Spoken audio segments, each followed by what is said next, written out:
Rakyat harus memilih, membiarkan Indonesia hancur dijajah Cina atau melawan geng Jokowi dan oligarki Taipan. Masyarakat rakyat Indonesia memang bodoh, tidak punya pendirian, mudah ditipu, kurang ilmu agama dan sabar yang berlebihan, mendekati putus asa. Penderitaan selama bertahun-tahun begitu mudah dilupakan hanya karena ada bantuan beberapa ribu dan beras beberapa kilogram. Mereka sangat bodoh dan rapuh.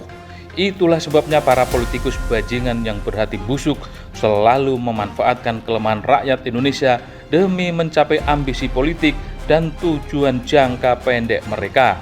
Rakyat Indonesia tidak peduli siapa yang bakal memimpin Indonesia, yang penting pernah memberikan bantuan kepada mereka. Mereka tidak punya pemahaman dan kesadaran untuk ikut membangun Indonesia menuju masyarakat yang maju, adil, dan makmur. Menghadapi Jokowi dan gengnya yang super jahat terhadap bangsa dan negara pun, rakyat kita begitu acuh tak acuh, sangat loyo dan pasrah.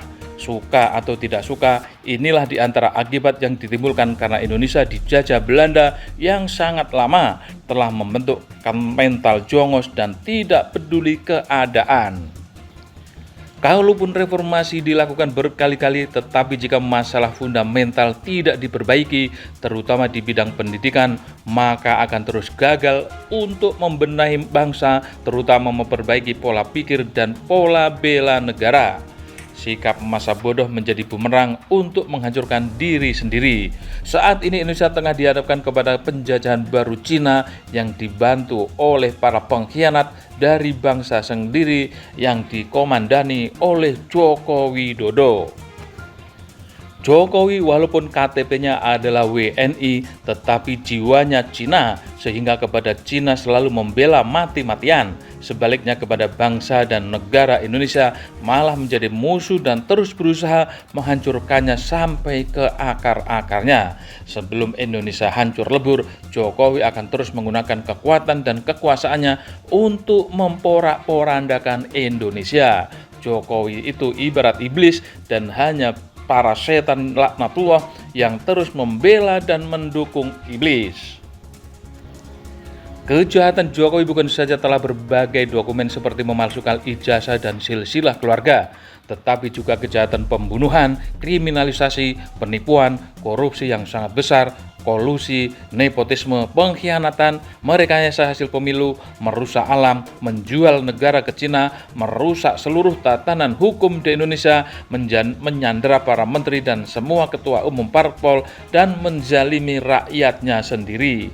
Dalam melakukan kejahatan, Jokowi selalu dibantu para kaki tangannya seperti Luhut Binsar Panjaitan, Pratikno, Erick Thohir, Tito Karnavian, Bahlil Lahadalia, Listio Sigit Prabowo, Zulkifli Hasan, Airlangga Hartarto, Prabowo Subianto, Yusril Ihsa Mahendra, Sri Mulyani Indrawati, Budi Ari Setiadi, Dito Aryo Tejo, Muhammad Kodari, dan para ternak lainnya.